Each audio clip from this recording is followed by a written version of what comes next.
আর 10 জন স্ত্রী। তখন রাসূলুল্লাহ সাল্লাল্লাহু আলাইহি সাল্লাম বললেন যে তুমি যে কোনো 4 জনকে রেখে বাকি সবগুলিকে তালাক দিয়ে দাও। তদ্রুপ ভাবে আইয়ামে জাহেলিয়াতে তাদের আরেকটি প্রথা ছিল যে একসঙ্গে আপন 2 বোনকে বিবাহ করা, আপন 2 বোনকে একসঙ্গে তারা বিবাহ করত। ইসলাম এটাকে বাতিল বলে ঘোষণা করেছে। তদ্রুপ ভাবে আইয়ামে জাহেলিয়াতের যুগে প্রথা ছিল যে পিতা যদি আর স্ত্রীকে তালাক দেয় অথবা পিতা যদি মারা যায় তখন এই সৎ মাকে তারা বিবাহ করত। ইসলাম এটাকে বাতিল বলে গণ্য করেছে। তদ্রুপ ভাবে তাদের মধ্যে যদি সন্তান কারো না হইতো তখন তারা অন্যের সন্তানকে নিয়ে এসে লালন পালন করত, আর এই সন্তান তাদের নিজের সন্তানের মতো মর্যাদা পাইতো, তাদের সম্পদ, তাদের সব কিছু তারা লাভ করত। ইসলাম এটাকে বাতিল বলে ঘোষণা করেছে। তদ্রুপ ভাবে এই বিষয় যেটা আজকে আমি আপনাদের সামনে আলোচনা করতেছি, পালক সন্তান, এই বিষয়টি এটি 2টি ভাগে বিভক্ত। একটি হচ্ছে এর ভালো দিক আর একটি হচ্ছে এর খারাপ দিক। ভালো দিক কোনটি? যেটা জায়েজ, সেটা হচ্ছে আল্লাহ রাব্বুল আলামিন কাউকে সন্তান দেননি, তাকে অনেক সম্পদ দান করেছেন।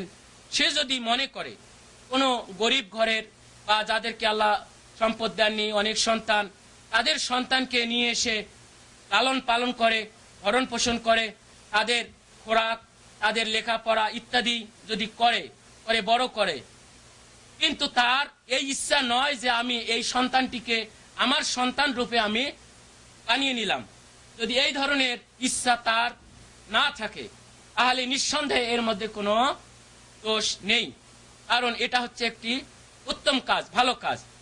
এবং আপনি আল্লাহ রাব্বুল আলামিন আপনাকে সম্পদ দিয়েছে, আপনার সন্তান নেই, আপনি আপনার সম্পদ অন্যের সন্তানকে বড় করার জন্য, লালন পালন করার জন্য, তাদেরকে লেখাপড়ার জন্য আপনি খরচ করবেন, এটা আমালুল খায়ের, এটা কল্যাণমূলক কাজ, এর মধ্যে কোনো দোষের নেই।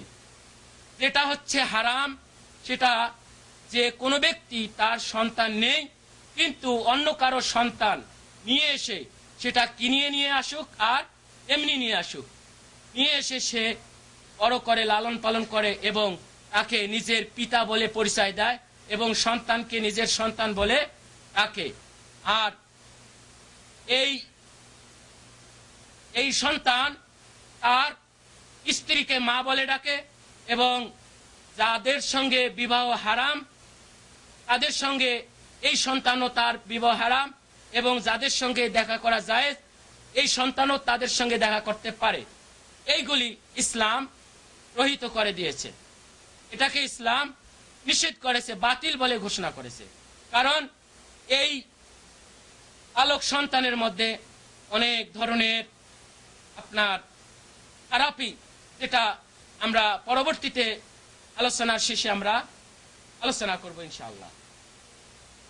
আর এই কথা রসম এটা আরবদের মধ্যে প্রচলিত ছিল এবং আরবের প্রথা অনুযায়ী রাসূলুল্লাহ সাল্লাল্লাহু আলাইহি ওয়াসাল্লাম তিনি নবী হওয়ার পূর্বে তিনিও একজন সন্তানকে পালক হিসাবে বানিয়ে নিয়েছিলেন, পুষ্যপুত্র বানিয়ে নিয়েছিলেন। আর তিনি হচ্ছেন কে? যায়েদ বিন হারেসা। আর এর ঘটনা হচ্ছে এই যে যায়েদ বিন হারেসা তিনি হচ্ছেন শাম দেশের লোক, তিনি শাম দেশের। ছোটবেলায় সেই ডাকুরা তাকে ছিনিয়ে নিয়ে এসে মক্কায় বিক্রি করে দেয়। আর এই সন্তান যায়েদকে তারা যখন বিক্রি করে দেয় তাকে খরিদ করে হাকিম বিন হিজাম, অর্থাৎ খাদিজা রাদিয়াল্লাহু আনহার ভাতিজা, খাদিজা রাদিয়াল্লাহু আনহার ভাতিজা হাকিম বিন হিজাম তাকে খরিদ করে। খরিদ করার পর আর ফুপির জন্য দান করে দেয় যে ফুপি, আমি এই ছেলেটিকে খরিদ করে নিয়ে এসেছি, এটা আপনার খিদমতের জন্য আমি আপনাকে দান করে দিলাম।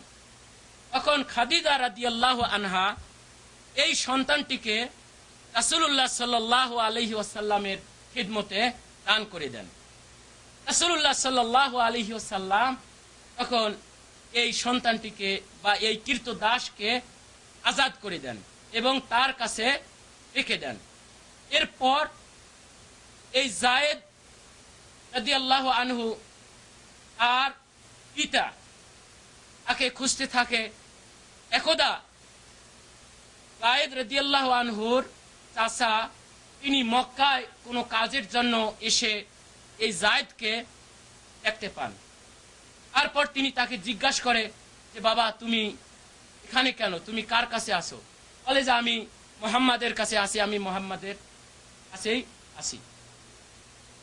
তখন তিনি বলেন যে তোমার পিতার নাম কি? বলে আমার পিতার নাম হারেসা। তোমার মার নাম কি? এমনি করে তার পিতার নাম, মার নাম, দাদার নাম ইত্যাদি জিজ্ঞাসা করে।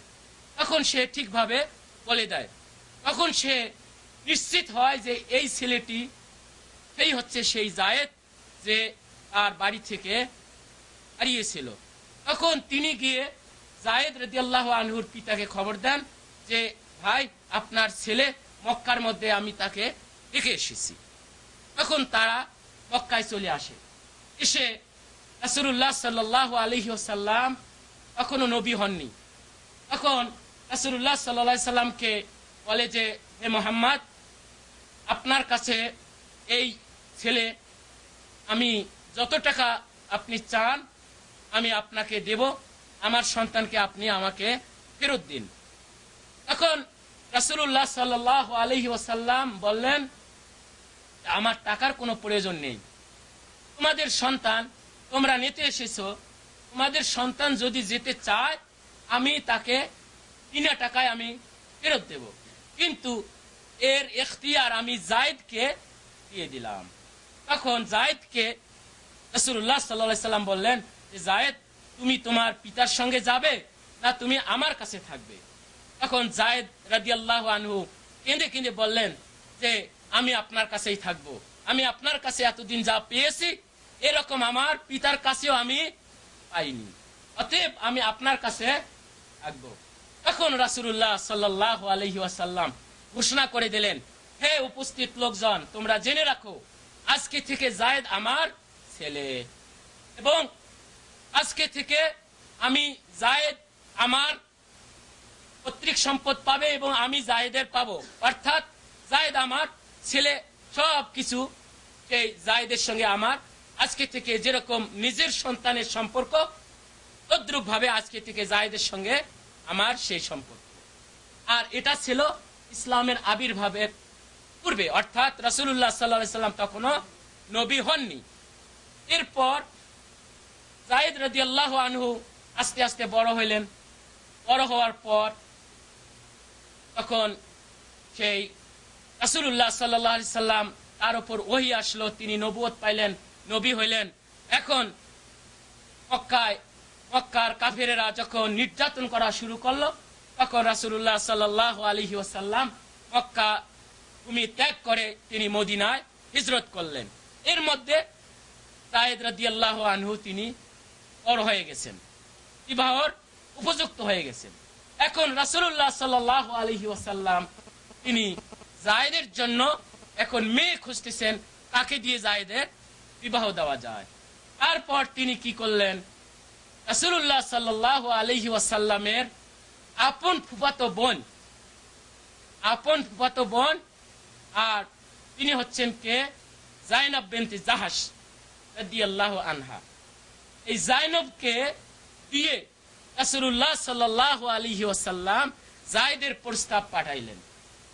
প্রথমে যায়নব যখন শুনেছিল যে রাসূলুল্লাহ সাল্লাল্লাহু আলাইহি ওয়াসাল্লাম যায়নবের বিবাহের জন্য প্রস্তাব পাঠিয়েছে, তিনি মনে করেছিলেন যে রাসূল মনে হয় নিজে আমাকে বিবাহ করবেন, এই প্রস্তাব পাঠিয়েছেন। তখন তিনি খুব খুশি হয়েছিলেন। তারপর যখন শুনতে পেলেন যে না, তিনি তার পালক পুত্র যায়েদের জন্য প্রস্তাব পাঠিয়েছেন, তখন যায়নব রাদিয়াল্লাহু আনহা এই প্রস্তাব গ্রহণ করলেন না। তিনি বললেন যে না,